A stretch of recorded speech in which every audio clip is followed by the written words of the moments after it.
Hello students, last sem पर हम लोगों ने फ्रैक्शनल पार्ट ऑफ एक्स की बेसिक प्रॉपर्टीज डिस्कस कर ली थी। तो अब आज हम लोग क्या करेंगे, आज हम लोग क्वेश्चंस करेंगे greatest integer and fractional part पर मिक्स्ड क्वेश्चंस। एंड जिस तरह के क्वेश्चंस जनरली आप देखेंगे पूछे जाते हैं, उस तरीके के क्वेश्चंस हम लोग डिस्कस करेंगे। तो कुछ स्टार्टिंग के क्वेश्चंस हम आपको करके दिखाएंगे कि क्या एग्जैक्ट प्रोसीजर है। इस तरह के क्वेश्चंस के लिए एकदम फिक्स प्रोसीजर होगा, आपको हर क्वेश्चन में बिल्कुल ऐसे ही प्रोसीड करना होगा जैसे हम आपको करके दिखा रहे हैं। तो एक दो क्वेश्चंस पहले देख लीजिए कैसे प्रोसीड कर रहे हैं, क्या तरीका है, एंड देन फिर कुछ क्वेश्चंस आप खुद से करेंगे। ठीक, तो सबसे पहले लेट से देखते हैं।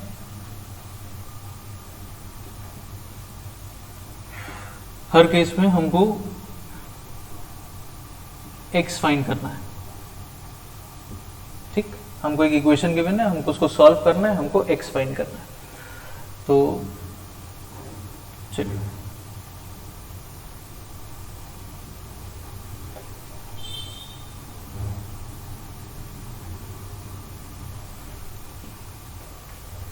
अब हमको एक इक्वेशन गिवन है, 4 greatest integer of x plus x equals to 5 minus 3 fractional part of x, इस तरह से। एंड अब हमको इस इक्वेशन को सॉल्व करना है और हमको फाइंड करना है कि x की वो कौन कौन सी वैल्यूज हैं जो कि इस इक्वेशन को सेटिस्फाई कर रहे हैं। ठीक, तो अब ऐसा कोई भी क्वेश्चन हो जिसमें आपको x greatest integer fractional part है ना, इसको इन्वॉल्व करते हुए अगर आपको इक्वेशन दिख रही है, ऐसा कोई जरूरी नहीं कि उस क्वेश्चन में ये तीनों हो ही, मतलब x greatest integer fractional part तीनों हो, ऐसा कोई जरूरी नहीं। मान लीजिए इस क्वेश्चन में केवल x और ग्रेटेस्ट इंटीजर x दिया है, या केवल x और फ्रैक्शनल पार्ट दिया है, या जैसा कि ये क्वेश्चन, तो हम एक बहुत जनरल जैसा क्वेश्चन लेके चल रहे हैं जिसमें तीनों ही इन्वॉल्व है, मतलब इसमें x का भी टर्म है, इसमें ग्रेटेस्ट इंटीजर का भी टर्म है, इसमें फ्रैक्शनल पार्ट का भी टर्म है। बट मेरा कहना ये है कि कोई जरूरी नहीं कि क्वेश्चन में तीनों हो ही, हो सकता है क्वेश्चन ऐसा दिया होता है 4 greatest integer x equals to 5 minus 3 fractional part of x, उसमें x नहीं होता। या क्वेश्चन हम आपको केवल ऐसा दे देते x equals to 5 minus 3 fractional part of x, या हम आपको क्वेश्चन केवल ऐसा दे देते 4 greatest integer of x plus x equals to 5, ऐसा है ना। तो ऐसा कोई भी इक्वेशन अगर हमको गिवन है जिसमें x greatest integer and fractional part को मिला करके कोई इक्वेशन बनाई गई और इसको हमको सॉल्व करना है, तो इसके लिए क्या तरीका है। अब इसका एक फिक्स प्रोसीजर है, इसको देखेंगे और इसको याद रखेंगे कि क्या करते हैं। ठीक, सबसे पहला स्टेप,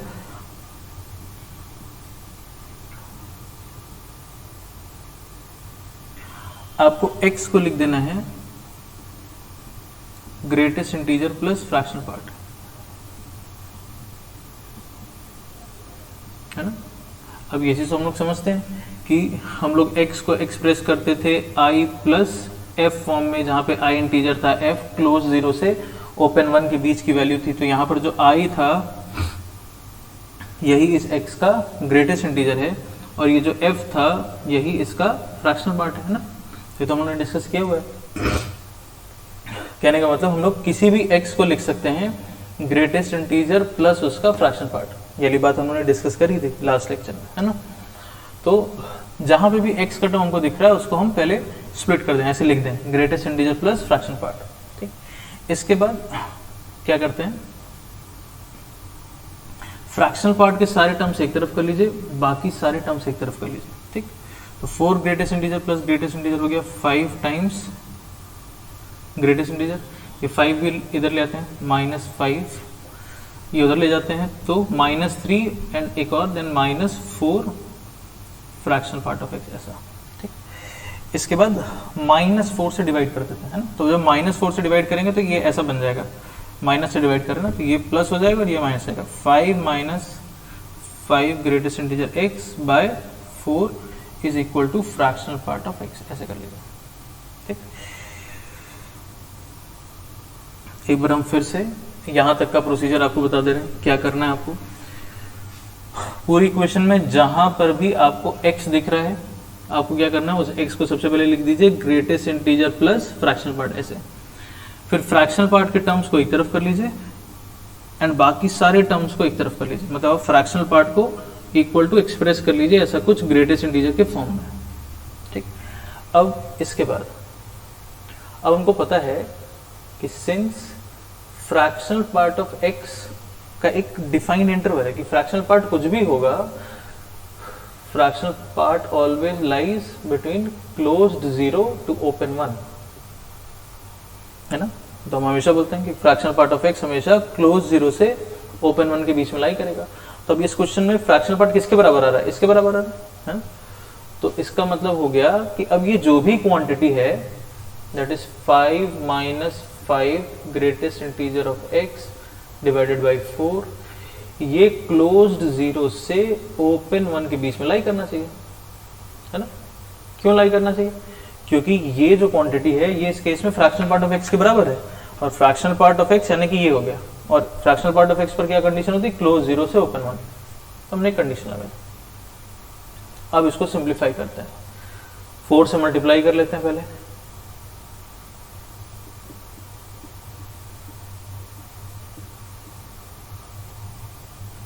फाइव सब्ट्रैक्ट कर लीजिए,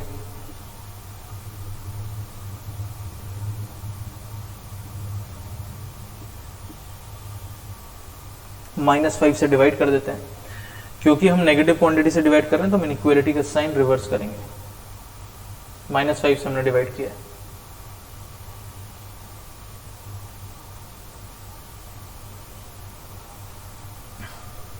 ठीक, क्लियर हुआ।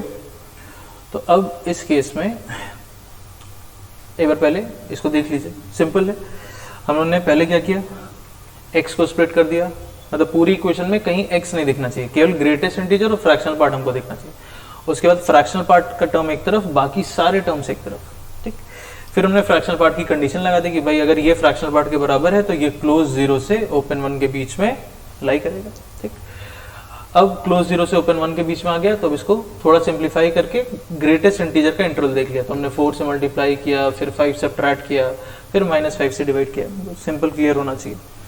अब हमको ग्रेटेस्ट इंटीजर का एक इंटरवल मिल गया कि भाई ग्रेटेस्ट इंटीजर कहां से कहां के बीच में लाई कर रहा है, तो ओपन 1/5 से क्लोज 1 के बीच में। ठीक, अब हमको ये पता है कि ग्रेटेस्ट इंटीजर का जो रिजल्ट आता है वो रिजल्ट तो हमेशा कैसा आता है, एक इंटीजर आता है। तो ग्रेटेस्ट इंटीजर तो हमेशा इंटीजर बनेगा। अब हम आपसे बोलें कि भाई ये जो लिखा हुआ है इसकी वैल्यू इंटीजर होनी चाहिए, ये हमेशा इंटीजर होगा। और अब इसका एक इंटरवल आ रहा है कि भाई ये किसके किसके बीच में लाई कर रहा है, तो ये ओपन 1/5 मतलब 0.2 हो गया। ये 0.2 से ओपन 0.2 से क्लोज्ड 1 के बीच में लाई कर रहा है, और बनना इसको इंटीजर है। तो अब ये जो इंटरवल आपको मिला कि भाई 0.2 से क्लोज्ड 1 के बीच में, इसके बीच में कौन कौन से इंटीजर्स आएंगे, तो इस पूरे इंटरवल में यहाँ पे इक्वलिटी है, इस पूरे इंटरवल में एक ही इंटीजर हमको मिलेगा 1। मतलब अगर हम कहते हैं कि ग्रेटेस्ट इंटीजर 0.2 से क्लोज्ड 1 के बीच में है, और हम ये भी कंडीशन जानते हैं कि भाई ग्रेटेस्ट इंटीजर बनेगा इंटीजर ही, तो ओपन 0.2 से क्लोज्ड 1 के बीच में कितने इंटीजर्स आएंगे या कौन कौन से इंटीजर आएंगे, तो एक ही इंटीजर आपको मिलेगा 1। ठीक, यानी कि इस केस में हमको ग्रेटेस्ट इंटीजर की एक ही पॉसिबल वैल्यू मिली 1। ठीक, ये वाली बात करोगे। अब वापस इसको देखते हैं। सारे क्वेश्चंस जरूर से कॉपी में नोट करेंगे, है ना। हमको ये कंडीशन मिल गई है कि fractional part of x equals to 5 - 5 greatest integer of x by 4, ऐसा।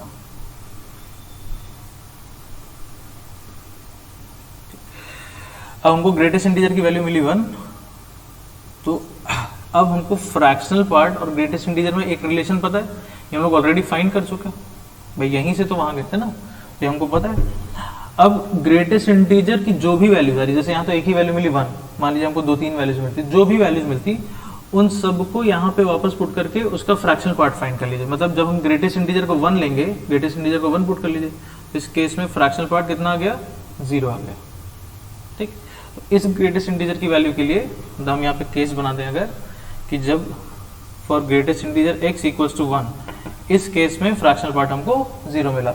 मान लीजिए let's say for example greatest integer की एक और वैल्यू आ जाती 2, तो 2 पुट कर देते तो 5 - 10/4 ऐसा कुछ आ जाता है इस तरह से। तो जो भी वैल्यूज हमको मिलती, अब x कैसे रिपोर्ट करेंगे, तो हमको पता है कि भाई x क्या होता है, x तो होता है ग्रेटेस्ट इंटीजर प्लस उसका फ्रैक्शनल पार्ट। तो आपको जो भी ग्रेटेस्ट इंटीजर मिला है आपने वहां से उसका फ्रैक्शनल पार्ट फाइंड कर लिया। अब इस ग्रेटेस्ट इंटीजर के लिए इसका फ्रैक्शनल पार्ट ये आ रहा है, तो ग्रेटेस्ट इंटीजर प्लस उसका फ्रैक्शनल पार्ट यही आपको x देगा, तो 1 + 0। मतलब इस केस में इस पूरी इक्वेशन का एक ही सॉल्यूशन है, ये आपका फाइनल आंसर हो गया। इस पूरी इक्वेशन का एक ही सॉल्यूशन है, दैट इज x = 1। मतलब इस पूरी इक्वेशन को x = 1 के अलावा और कोई भी इक्वेशन सेटिस्फाई और कोई भी x की वैल्यू सेटिस्फाई नहीं करेगी। इस पूरी इक्वेशन में हमको एक ही सॉल्यूशन मिला, दैट इज x = 1। ठीक, आई थिंक क्लियर होना चाहिए। चलिए हम लोग एक क्वेश्चन और करते हैं तो थोड़ा और क्लियर होगा ना। बेसिक प्रोसीजर एग्जैक्टली सेम है, x को आपको स्प्लिट कर लेना है, greatest integer plus fractional part, फिर फ्रैक्शनल पार्ट को ऐसे लिख देना है एंड देन उसके बाद इस पे कंडीशन लगा देंगे, क्लोज 0 से ओपन 1, वहां से ग्रेटेस्ट इंटीजर आ गया, वो ग्रेटेस्ट इंटीजर वापस पुट करिए, फ्रैक्शनल पार्ट आ गया। हर ग्रेटेस्ट इंटीजर का फ्रैक्शनल पार्ट आपको पता होगा, तो जो भी ग्रेटेस्ट इंटीजर के लिए उसका फ्रैक्शनल पार्ट आ रहा है आप उसमें ऐड करते जाएंगे, जो भी x आएगा वो रिपोर्ट करते जाएंगे। ठीक है, चलिए एक क्वेश्चन हम लोग और किया जाए।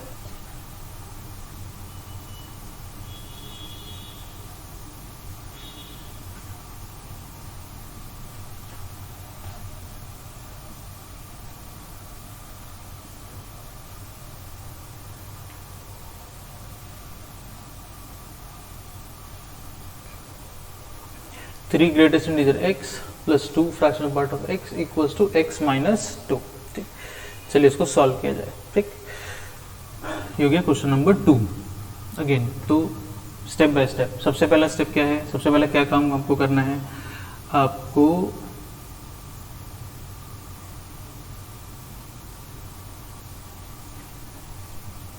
x को लिख देना होगा ऐसे, greatest integer plus fractional part.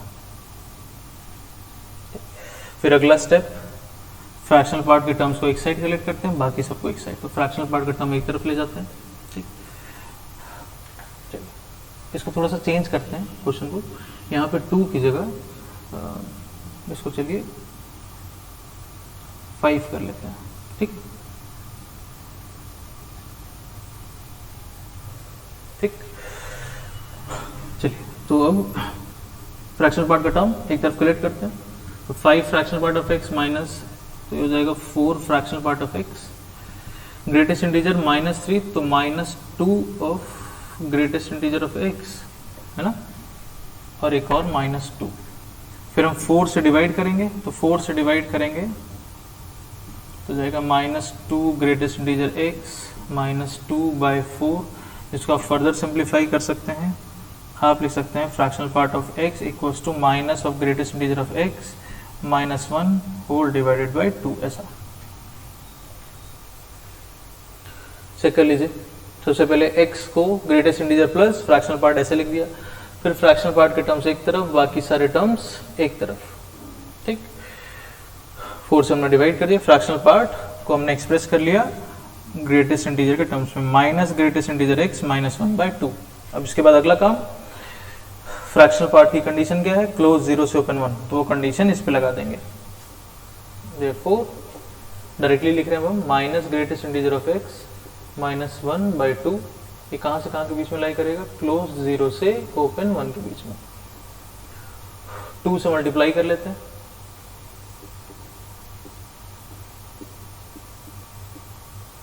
To से मल्टीप्लाई किया, 1 ऐड कर लेते हैं,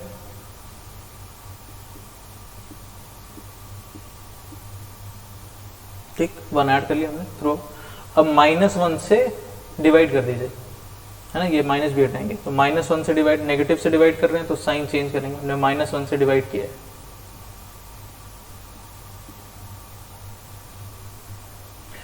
अब यहां तक का पार्ट एक बार पहले देख लीजिए, एकदम एग्जैक्ट फिक्स्ड प्रोसीजर है ना, एकदम आपको बिल्कुल दिमाग नहीं लगाना है, हर क्वेश्चन बिल्कुल हम लोग ऐसे ही चलेंगे, है ना। 100% ऑफ द क्वेश्चन जितने भी इस तरीके के क्वेश्चन है सब में आपको एग्जैक्टली ऐसे ही प्रोसीड करना है, आपको एकदम याद हो जाना चाहिए। पहला स्टेप में x को चेंज कर देना होगा, उसके बाद फ्रैक्शनल पार्ट एक तरफ, बाकी सारे टर्म्स एक तरफ, फिर फ्रैक्शनल पार्ट की जो कंडीशन है क्लोज 0 से ओपन 1 वो लगा देंगे, वहां से सिंप्लीफाई करके ग्रेटेस्ट इंटीजर का इंटरवल देखेंगे। अब इसके बाद उन्होंने क्या किया था कि भाई ग्रेटेस्ट इंटीजर तो हमेशा इंटीजर बनेगा, तो अब जो इंटरवल हमको मिल रहा है इस इंटरवल में कौन कौन से इंटीजर्स पॉसिबल हैं ग्रेटेस्ट इंटीजर को बनना इंटीजर ही है। अब इंटरवल देखिए, ओपन -3 से क्लोज्ड -1 के बीच में, ठीक। तो -3 ओपन से क्लोज्ड -1 के बीच में कौन कौन से इंटीजर्स आ जाएंगे, तो -2 एंड -1। भाई -3 पर तो क्लोज नहीं है, तो -3 आप नहीं ले सकते, बट -1 पे क्लोज्ड है, तो -3 से -1 के बीच में आपको एक -2 मिल जाएगा, -1 मिलेगा। तो अब इस केस में हम देख सकते हैं यहाँ पर हमको ग्रेटेस्ट इंटीजर की 2 वैल्यूज मिल रही हैं, ठीक। क्लियर हो गया। अब इसके बाद हम लोगों ने नेक्स्ट क्या किया,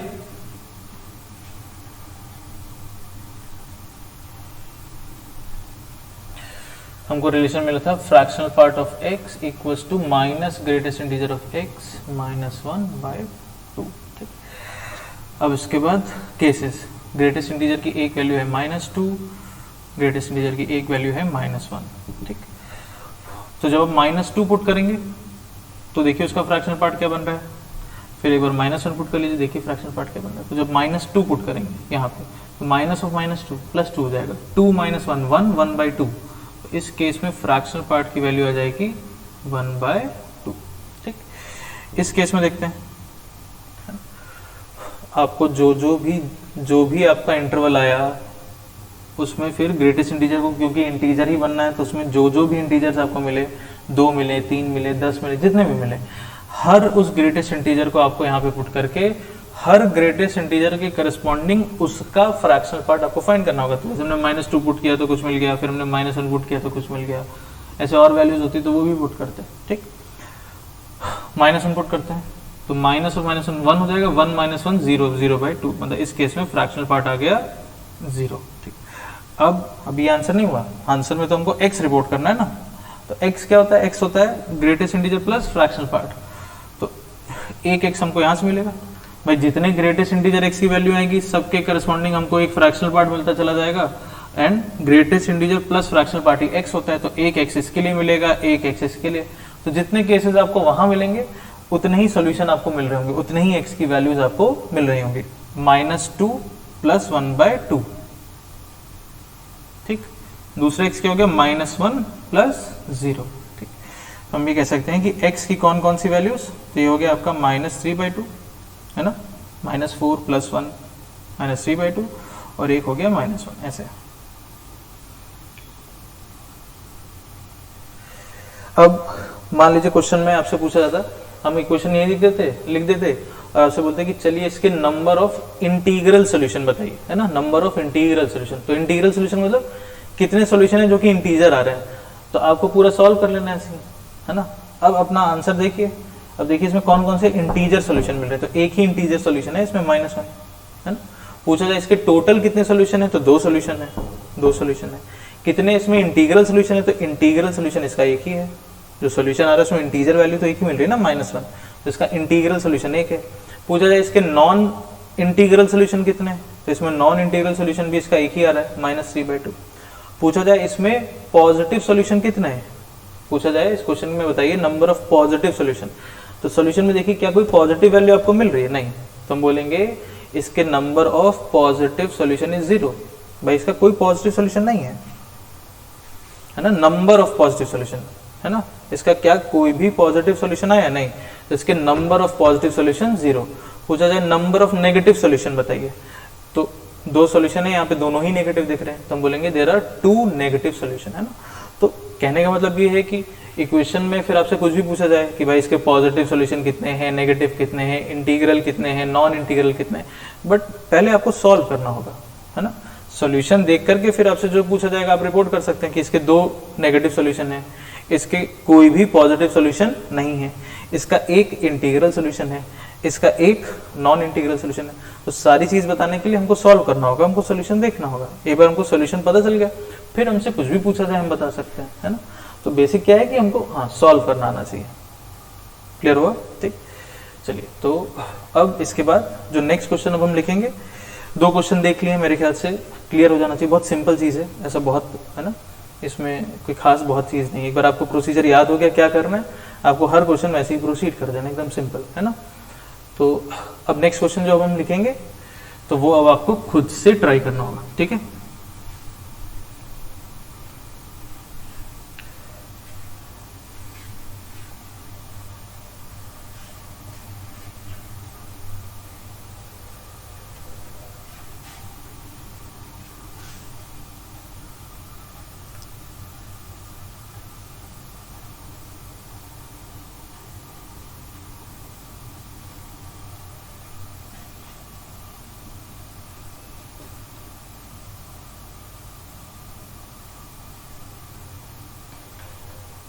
चलिए क्वेश्चन को नोट करिए एंड वीडियो पॉज करिए एंड खुद से ट्राई करिए। सारी चीज़ हमको पता है, समझ में आ गया, खुद से करेंगे इसको। चलिए आई होप सबने ट्राई कर लिया होगा इसको अच्छे से, ठीक है। चलिए तो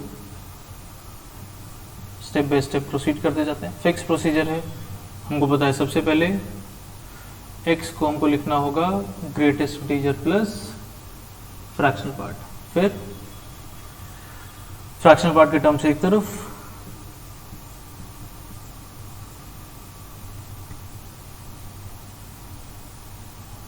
ये आपका हो गया। मतलब ब्रैकेट ओपन करेंगे तो ऐसा हो जाएगा,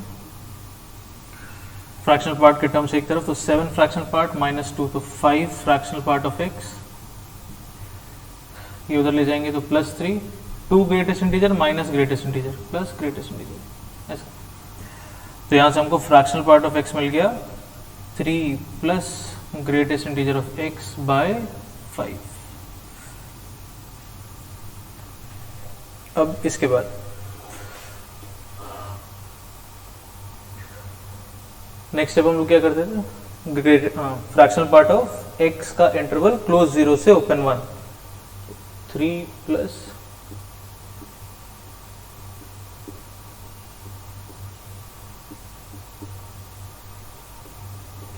फाइव से मल्टीप्लाई कर लेते हैं,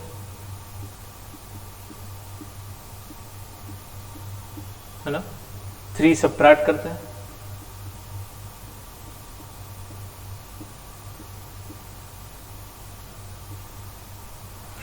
अब जो भी हमको इंटरवल मिल रहा है ग्रेटेस्ट इंटीजर का, यहाँ पे 3 हमने सबट्रैक्ट कर लिया, ठीक।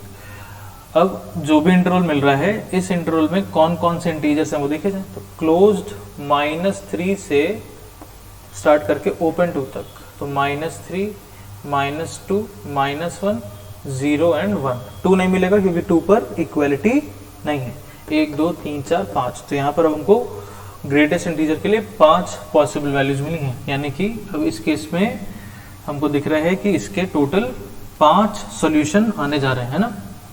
इस केस में 5 पॉसिबल आंसर्स होंगे इसके, क्योंकि हर ग्रेटेस्ट इंटीजर के लिए फिर हमको एक फ्रैक्शनल पार्ट की वैल्यू मिलेगी एंड हर ग्रेटेस्ट इंटीजर को उसके फ्रैक्शनल पार्ट के साथ ऐड करेंगे, तो greatest integer plus fractional part add करके हमको x देगा। तो 5 अगर हमको केसेस मिल रहे हैं ग्रेटेस्ट इंटीजर के लिए, सबके लिए एक अपना करस्पॉन्डिंग फ्रैक्शनल पार्ट आएगा and then correspondingly add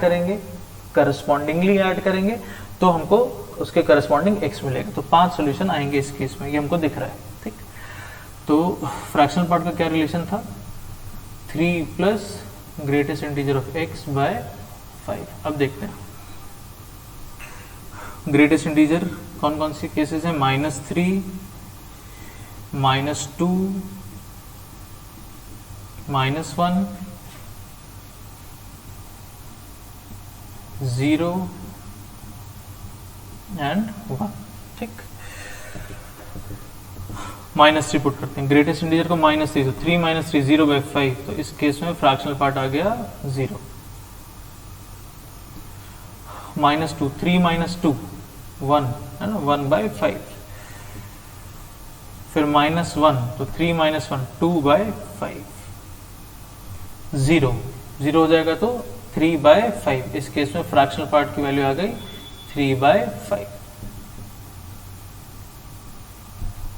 1 3 + 1 4 bye 5।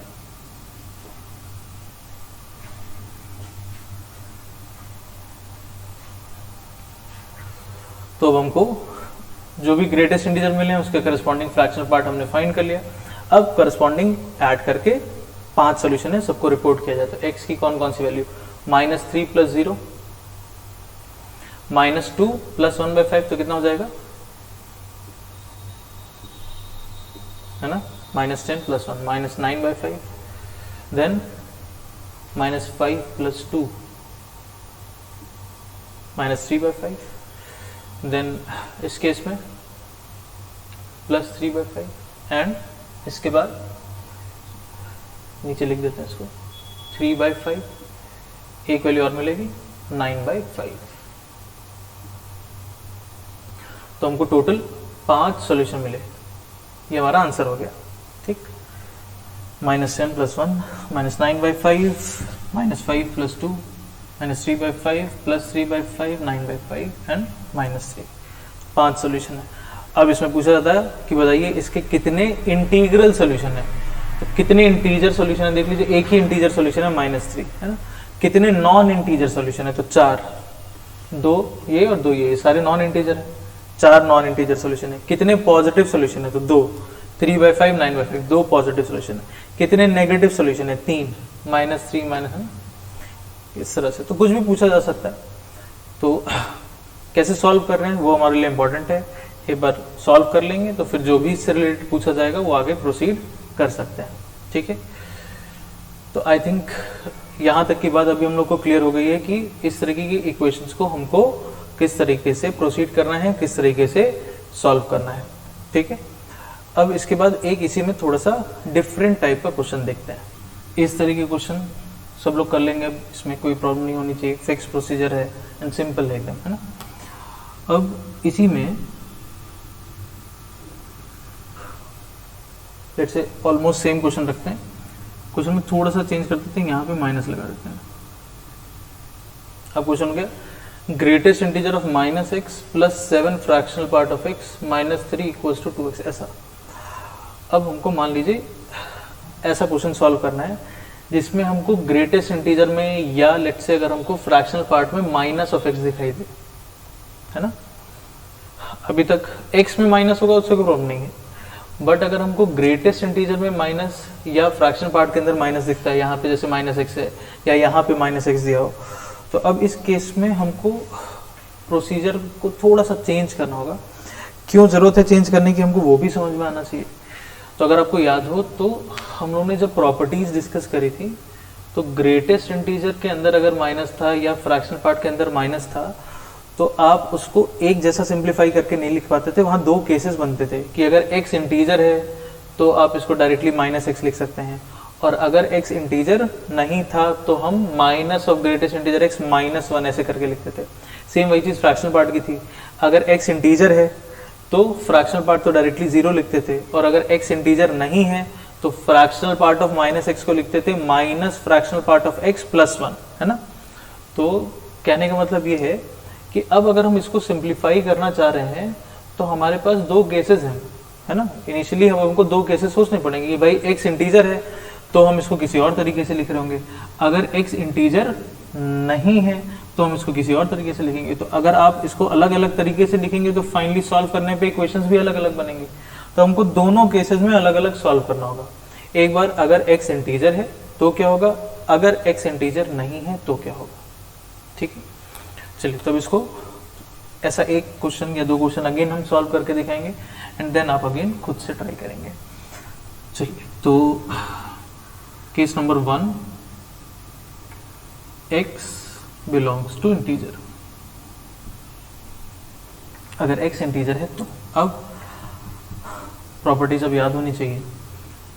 जब x इंटीजर होता था तो ग्रेटेस्ट इंटीजर -x को हम लोग ऐसे लिखते थे डायरेक्टली, क्योंकि बताया था x इंटीजर है तो -x भी इंटीजर हो गया, और किसी भी इंटीजर का ग्रेटेस्ट इंटीजर वो खुद बन जाएगा। तो अगर x इंटीजर है तो इसको हम ऐसे सिंप्लीफाई कर लेंगे, नेक्स्ट टर्म आपका 0 हो जाएगा। क्यों? क्योंकि अगर आप x को इंटीजर मान रहे हैं तो किसी भी इंटीजर का फ्रैक्शनल पार्ट 0 होता है। बताया था किसी भी इंटीजर, कोई इंटीजर है उसका फ्रैक्शनल पार्ट भी 0 आएगा, और कोई फ्रैक्शनल पार्ट है उसका भी अगर आप इंटीग्रल पार्ट देखेंगे मतलब ग्रेटेस्ट इंटीजर तो वो भी 0 आएगा, है ना। तो अगर x इंटीजर है तो किसी भी इंटीजर का फ्रैक्शनल पार्ट 0 होगा, तो 0 × 7 दैट विल बी 0, -3 = 2x। तो यहाँ से सीधे आ गया -3 = 3x, तो यहाँ से x की वैल्यू आ गई -1। ठीक, अब क्या गलती नहीं करेंगे। हमेशा मैंने बोला है कि आप जब भी केसेस बनाते हैं, जो भी सॉल्व करके आएगा उसका इनिशियल कंडीशन के साथ आपको इंटरसेक्शन जरूर देखना होगा। ऐसा नहीं कि सॉल्व किया जो भी एक्स आया सीधे रिपोर्ट कर दिया। एक बार देख लीजिए कि वो आपकी इनिशियल कंडीशन को सेटिस्फाई जरूर से कर रहा हो, इंटरसेक्शन वाली बात। तो इनिशियल कंडीशन है कि भाई एक्स इंटीजर आना चाहिए, और ये क्या आएगा, इंटीजर ही है, मतलब ये इस कंडीशन को सेटिस्फाई कर रहा है। या यूं कह लीजिए कि -1 है और यहाँ पर सारे इंटीजर्स हैं, तो इसका जब सारे इंटीजर के साथ इंटरसेक्शन लेंगे तो हमको क्या वैल्यू मिल जाएगी, -1 मिल जाएगा। यानी कि इस केस का फाइनल आंसर हो गया x = -1। मान लीजिए फॉर एग्जाम्पल यहीं पे सॉल्व करने पे -1 नहीं आता, मान लीजिए ऐसा कुछ आता -1/2। अब आप सीधे -1/2 रिपोर्ट नहीं कर देते। अब अगर हम बोलें कि -1/2 आया, इसका इनिशियल कंडीशन के साथ इंटरसेक्शन लीजिए, तो ये -1/2 है और इनिशियल कंडीशन में सारे इंटीजर्स हैं, तो क्या इसका इसके साथ कुछ भी कॉमन आएगा, नहीं। तो इस केस में फाइनल आंसर आता है x बिलोंग्स टू 5। पहली बात क्लियर है। तो कभी भी इंटरसेक्शन लेना नहीं भूलेंगे, वाली चीज हमेशा इंपॉर्टेंट है। आप जब भी केसेस बनाते हैं, जो भी सॉल्व करके x आएगा उसका इनिशियल कंडीशन के साथ आपको इंटरसेक्शन लेना ही होगा। क्लियर हो गया, ठीक। अब ये तो हो गया पहला केस। पहले केस में हमको मिल गया एक सॉल्यूशन x = -1। अब इसके बाद लेते हैं दूसरा case, x does not belongs to integer, ये वाला केस, ठीक। अब अगर x इंटीजर नहीं है तो हमको पता है कि इसको हम लोग कैसे लिखते थे, इसको हम लोग लिखते थे, अब क्वेश्चन ऐसा हो गया minus greatest integer of x -1, ऐसे लिखते थे, ठीक है, +7 fractional part of x -3 = 2x। अब इसके बाद बिल्कुल क्वेश्चन वैसा ही हो जाएगा जैसे अभी तक हम लोग करते आ रहे थे, है ना। अब ये माइनस वाली बात, ये माइनस से बाहर आ गया, ये सिंपल सा हो गया। अब जैसे पहले कर रहे थे वैसे कर लीजिए, मतलब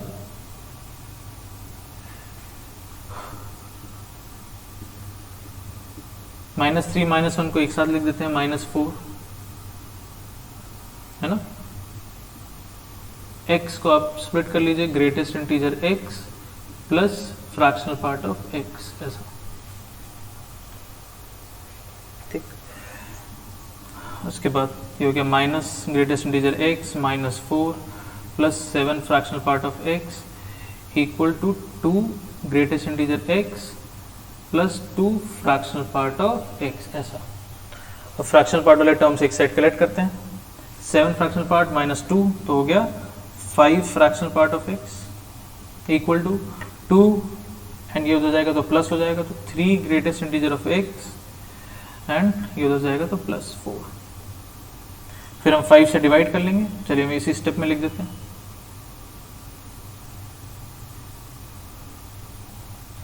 फ्रैक्शनल पार्ट आ गया 3 greatest integer x +4/5।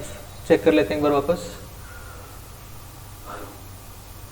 3 greatest integer x +4/5, ठीक, ठीक है। पहले केस का आंसर इसको यहां लिख देते हैं। फर्स्ट केस में हमको आंसर मिला है x = -1।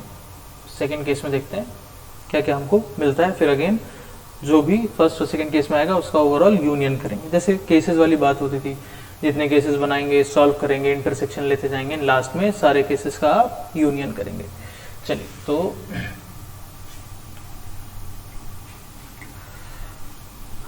इसके बाद नेक्स्ट स्टेप क्या होता था हम लोग का कि भाई फ्रैक्शनल पार्ट हमको मिल गया, इसका इंटरवल क्लोज 0 से ओपन 1, तो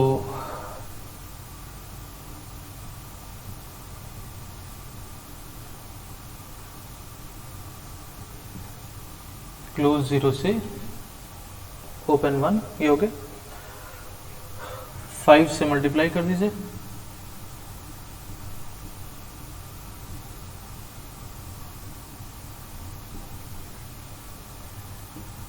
फोर माइनस कर दीजिए,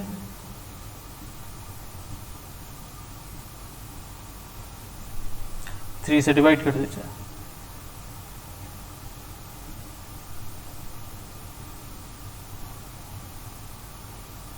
ठीक। इसको हटा देते हैं ये वाला पार्ट। सेकेंड केस क्या है ध्यान रखेंगे, x does not belongs to integer.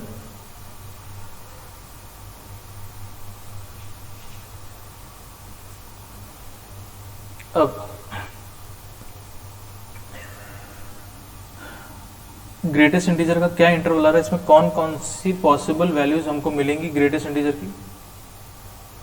-4/3 हो गया, -1 पॉइंट समथिंग है ना, तो उससे आगे जब आप जाएंगे तो कौन कौन से इंटीजर, तो -1 0 और ये 1/3 तक ही जा रहे हैं तो 1 नहीं ले सकते, तो हमको ग्रेटेस्ट इंटीजर की दो ही पॉसिबल वैल्यू मिली, -1 एंड 0, ठीक।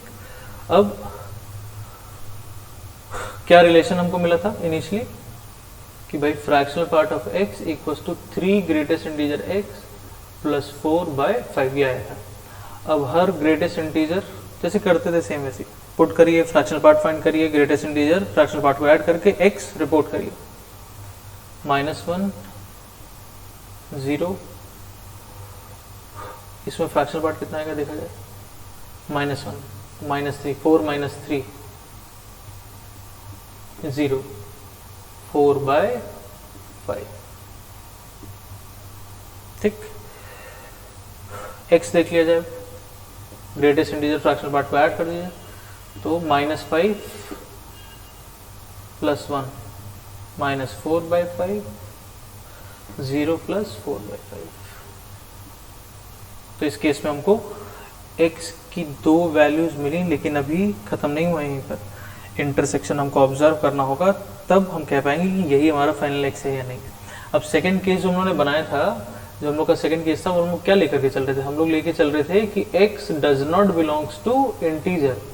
तो अभी आपका जो आंसर आया है, क्या वो इनिशियल कंडीशन को सेटिस्फाई कर रहा है? हाँ, ये भी इंटीजर नहीं, ये भी इंटीजर नहीं, है ना। तो जब हम इंटरसेक्शन लेंगे उसके साथ, तो हमको ये दोनों वैल्यूज मिलेंगी, है ना।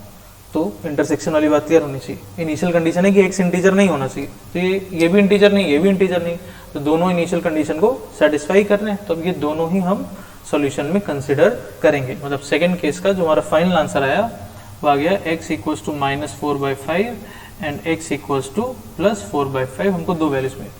अब यहीं पर मान लीजिए फॉर एग्जाम्पल ऐसा हो जाता, आपको सॉल्व करके मान लीजिए एक वैल्यू मिलती -4 और एक +4/5, तो फिर आप इस वाली वैल्यू को कंसिडर नहीं कर सकते थे, क्योंकि ये इंटीजर है और आपकी इनिशियल कंडीशन क्या है कि x इंटीजर नहीं होना चाहिए। तो अगर कोई इंटीजर आ रहा है तो जब इंटरसेक्शन लेंगे तो फिर ये इंटरसेक्शन में नहीं आता। ये बात समझ में आई, है ना। तो कहने का मतलब वही है कि आपको हमेशा इंटरसेक्शन वाली चीज दिमाग में रखना है। गलती करते हैं, आप केसेस बना देते हैं यहाँ पर, लेकिन फाइनली सॉल्व करके जो x आता है उसको रिपोर्ट कर देते हैं, तो वो नहीं करेंगे। तो उसका ध्यान रखेंगे कि क्या हमको आंसर मिल रहा है, वो इनिशियल कंडीशन को सेटिस्फाई कर रहा है या नहीं कर रहा है, इंटरसेक्शन वाली बात।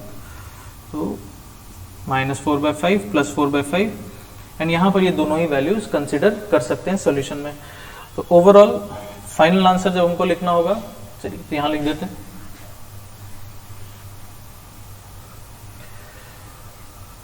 तो हमको x की कौन कौन सी वैल्यूज मिल गई हैं, है ना। तो हमको ओवरऑल x की 3 वैल्यूज मिल रही, -1 -4/5 +4/5।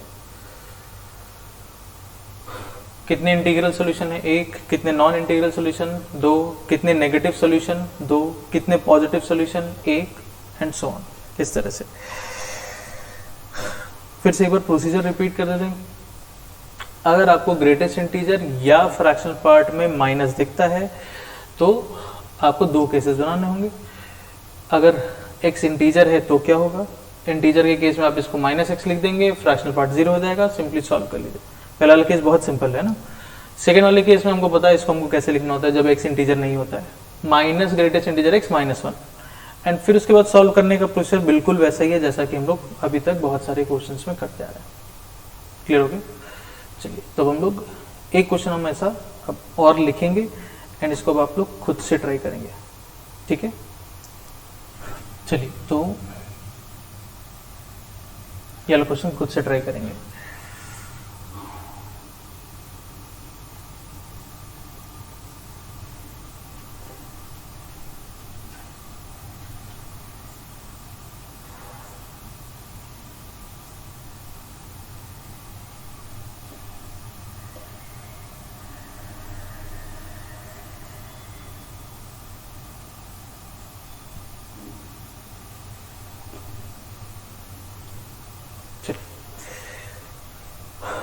ग्रेटेस्ट इंटीजर में भी माइनस है, फ्रैक्शनल पार्ट में चाहे इसमें माइनस दिख जाता, चाहे यहाँ दिख जाता, चाहे दोनों में दिख रहा है, हमको 2 केसेस बनाने ही होंगे।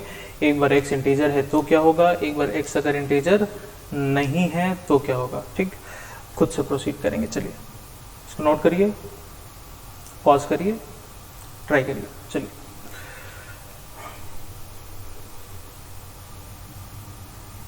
ओके, तो आई होप ट्राई कर लिया है सबने। इसको देखा जाए तो केस नंबर 1, x अगर इंटीजर है तो क्या होगा। तो हमको पता है x इंटीजर है, तो इसको हम सिंपली लिख सकते हैं -x। अगर x इंटीजर है तो -x भी इंटीजर ही है, और किसी भी इंटीजर का फ्रैक्शनल पार्ट ये 0 ही रहेगा। 4x सारे टर्म्स एक साइड कलेक्ट कर लेंगे। अच्छा, अब ये चीज़ हमेशा ध्यान रखेंगे, एंड ये चीज़ मैंने पहले भी बोली है कि आप जैसे इधर आ गया -2x, इधर आ गया 4x, कभी भी इक्वेशन सॉल्व करते वक्त बहुत ध्यान रखेंगे, है ना। गलती करते हैं, छोटी छोटी चीज़ें मिस्टेक कर देते हैं। आप कभी भी इक्वेशन सॉल्व करते वक्त टर्म्स बोथ साइड ऐसा कैंसिल आउट नहीं करेंगे जो कि आपके लिए अननोन हो। अननोन का मतलब अभी जैसे हमको x फाइंड करना है, ठीक, आप इसको भी कैंसिल आउट नहीं कर सकते, क्योंकि ऐसा हो सकता है ये आपको सोल्यूशन दे दे। कहने का मतलब आपने x कैंसिल आउट कर दिया, आपने बोला -2 = 4, तो ऐसा तो पॉसिबल नहीं है। तो हमने बताया कि भाई अगर ऐसा कोई रिजल्ट आ गया जो पॉसिबल नहीं, तो आप लिखेंगे x बिलोंग्स टू 5। तो आप कहेंगे कि भाई इसमें तो हमको x की कोई वैल्यू, कोई सोल्यूशन नहीं मिल रहा है, बट x = 0 इसका सोल्यूशन है। भाई -2x = 4x, क्या x = 0 पुट करने पे सेटिस्फाई करेगा? सेटिस्फाई कर रहा है, तो 0 इसका सोल्यूशन हो सकता है।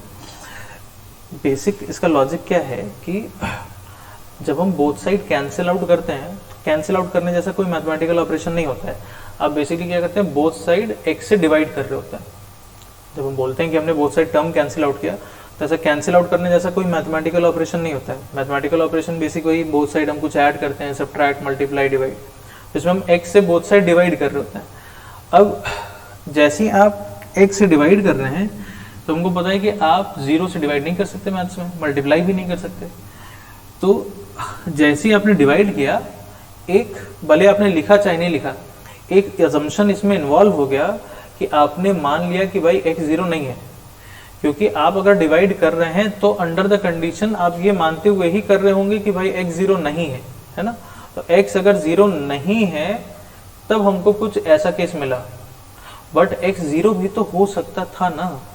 तो और अगर x 0 था तो हम देख रहे थे सेटिस्फाई भी कर रहा था, वो सॉल्यूशन भी था। तो आपने क्या किया कि आपने x से डिवाइड कर दिया, और डिवाइड किया तो भले आपने ये लिखा चाहे नहीं लिखा, ये अंडरस्टूड हो गया कि भाई x 0 नहीं है तभी हम ऐसा कर पा रहे हैं। मतलब जो सॉल्यूशन हमको मिला वो एक अंडर द कंडीशन मिल गया कि भाई अगर x 0 नहीं है तो हमारा ऐसा कुछ आंसर आएगा, ठीक। लेकिन अगर x 0 हो गया तो क्या होगा, वो वाली चीज इसमें नहीं है। तो कहने का मतलब ऐसा कोई भी टर्म जो कि 0 हो सकता है, ऐसा कोई टर्म जो कि 0 हो सकता है, उसको आप कभी भी बोथ साइड कैंसिल आउट नहीं करेंगे, क्योंकि ऐसा होगा कि वो आपको सॉल्यूशन दे रहा होगा। जैसे मान लीजिए एक और एग्जांपल हम लिख दें कि भाई x² = 2x। अब इसके दो सॉल्यूशन हैं। अगर आप टर्म्स को एक साइड कलेक्ट करेंगे और सॉल्व करेंगे तो x - 2 = 0, तो आपको दो वैल्यूज मिलेंगी 0 और 2। बट आपने बोला x² = 2x, चलिए एक x both side cancel out कर देते हैं, x = 2, तो आपको 2 तो मिला, बट 0 वाला सॉल्यूशन आपको वहां नहीं मिला। तो जो टर्म 0 हो सकता है आप उसको कभी भी कैंसिल आउट नहीं करेंगे, क्योंकि वो आपको सॉल्यूशन दे रहा होगा। ये बात क्लियर है? तो इसको इक्वेशन सॉल्विंग में ध्यान रखेंगे, छोटी छोटी चीजें गलती कर देते हैं ना। ऐसा कोई भी टर्म जो 0 हो सकता है उसको आप बोथ साइड कभी भी कैंसिल आउट नहीं करेंगे, क्योंकि वो आपको वन ऑफ द सॉल्यूशन दे रहा होगा। आप कैंसिल आउट करेंगे तो फिर वो वाला सॉल्यूशन आपको नहीं मिलेगा, मिस हो जाएगा वो, ठीक है। तो इन सारी चीजों का थोड़ा सा ध्यान रखेंगे।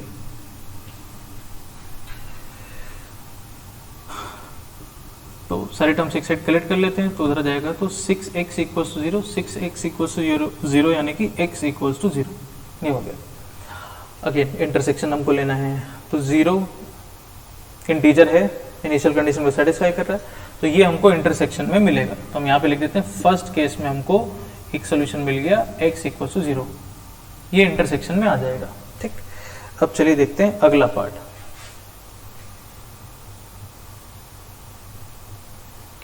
जब x इंटीजर नहीं है, तो हमको पता है x इंटीजर नहीं है, तो क्या करते हैं,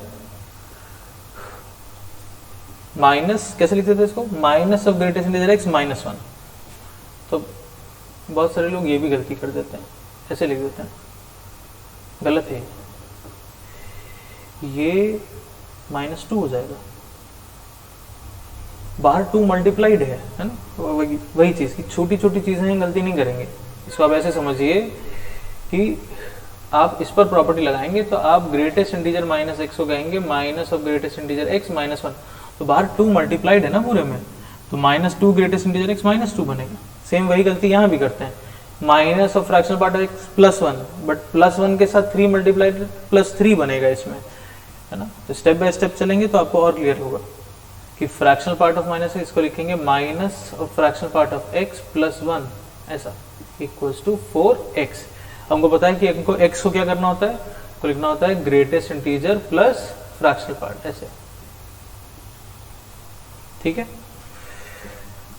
चलिए इसको ओपन करते हैं, तो -2 greatest integer x -2 -3 fractional part of x +3 equals to 4 greatest integer of x +4 fractional part of x ऐसा, ठीक। फ्रैक्शनल पार्ट ऑफ x एक तरफ, बाकी सारे टर्म्स एक तरफ, -2 greatest integer x -4 -6 greatest integer of x, constant term देखेंगे तो 3 - 2 यानी कि +1, 4 fractional part and +3 fractional part यानी कि 7 times fractional part of x, 7 से डिवाइड कर लीजिए, -6 greatest integer of x +1/7 equals to fractional part of x ऐसा।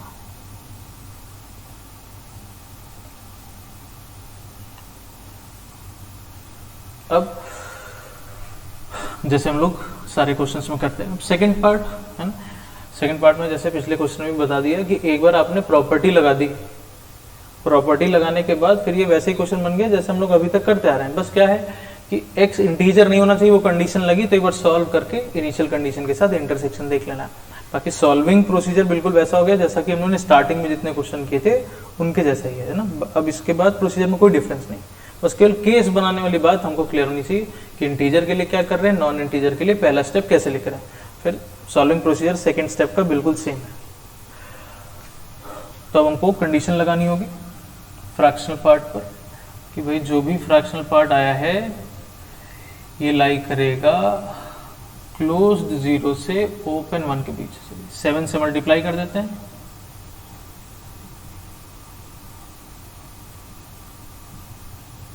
वन सब्ट्रैक्ट कर देते हैं,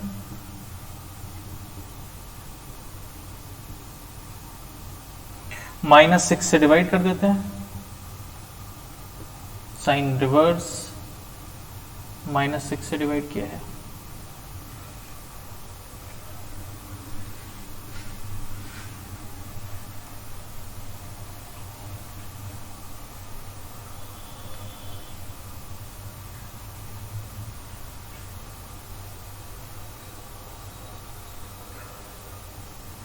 अब तो ओपन -1 से क्लोज्ड 1/6 के बीच में कौन कौन से इंटीजर्स आपको मिलेंगे, तो -1 तो ले नहीं सकते, -1 से जब आगे जाएंगे तो 0, 0 के बाद 1, बट ये क्लोज 1/6 ही तक जा रहे हैं तो 1 भी नहीं ले सकते, तो एक ही इस केस में हमको ग्रेटेस्ट इंटीजर मिला दैट इज 0। तो अब ग्रेटेस्ट इंटीजर 0 के लिए फ्रैक्शनल पार्ट देख लेते हैं, रिलेशन ये था ना fractional part of x equals to this था, तो जब ग्रेटेस्ट इंटीजर को 0 पुट करेंगे तो फ्रैक्शनल पार्ट आ रहा होगा 1/7, इस केस में फ्रैक्शनल पार्ट आ जाएगा 1/7। तो इस केस में x कितना आ गया, greatest integer plus fractional part 0 + 1/7 that is 1/7। Initial condition के साथ इंटरसेक्शन, तो सेकंड में कंडीशन क्या थी कि x इंटीजर नहीं होना चाहिए, ठीक है, तो इंटीजर नहीं होना चाहिए, तो ये इंटीजर नहीं है, इनिशियल कंडीशन को सेटिस्फाई कर रहा है, इंटरसेक्शन में आएगा, तो सेकंड पार्ट का ये आंसर हो गया।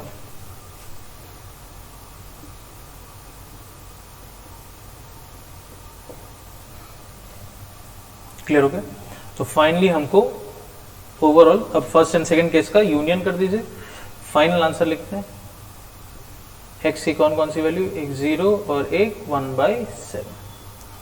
अब हम आपसे पूछें, चलिए बताइए इस केस में इसके कितने इंटीग्रल सोल्यूशन, एक 0 इंटीजर है, एक ही सोल्यूशन है इंटीग्रल, ठीक, कितने नॉन इंटीग्रल सोल्यूशन, चलिए वो भी एक, 1/7 नॉन इंटीग्रल सोल्यूशन।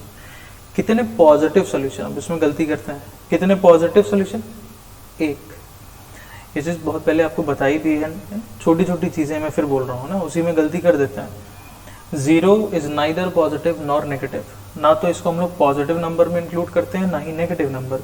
तो जब आपसे पूछा जाएगा कि इसके कितने पॉजिटिव सोल्यूशन है तो एक ही है 1/7, इसको पॉजिटिव में काउंट नहीं करते, पॉजिटिव सोल्यूशन एक है। इसके कितने नेगेटिव सोल्यूशन है, 0, नंबर ऑफ नेगेटिव सोल्यूशन की बात कर रहा हूं मैं, इसका कोई भी नेगेटिव सोल्यूशन नहीं है तो इसके नंबर ऑफ नेगेटिव सोल्यूशन 0 है ना। तो कितने इंटीग्रल सोल्यूशन, एक, नॉन इंटीग्रल एक, कितने पॉजिटिव सोल्यूशन, एक, कितने नेगेटिव सोल्यूशन, 0, इसका कोई भी नेगेटिव सोल्यूशन नहीं है। ओवरऑल कौन कौन से सोल्यूशन, 2, 0 एंड 1/7। तो आई थिंक अब किस तरह के क्वेश्चन सब हम लोग कर पाएंगे, नेगेटिव वाली बात भी अब क्लियर हो जानी चाहिए। सिंपल प्रोसीजर है। स्टिल अगर आपको लग रहा है कि कहीं पे डाउट है, थोड़ा प्रॉब्लम है, तो वीडियो को 1-2 बार और देखेंगे तो एकदम क्लियर हो जाएगा। कुछ बहुत खास है नहीं, क्योंकि फिक्स प्रोसीजर है तो बहुत दिमाग नहीं लगाना है, हर क्वेश्चन को एक ही जैसा प्रोसीड कर देना है आपको, ठीक है। चलिए, तो अब हम लोग आज का लेक्चर इसको हम लोग यहीं पर स्टॉप करेंगे, ठीक है। Thank you.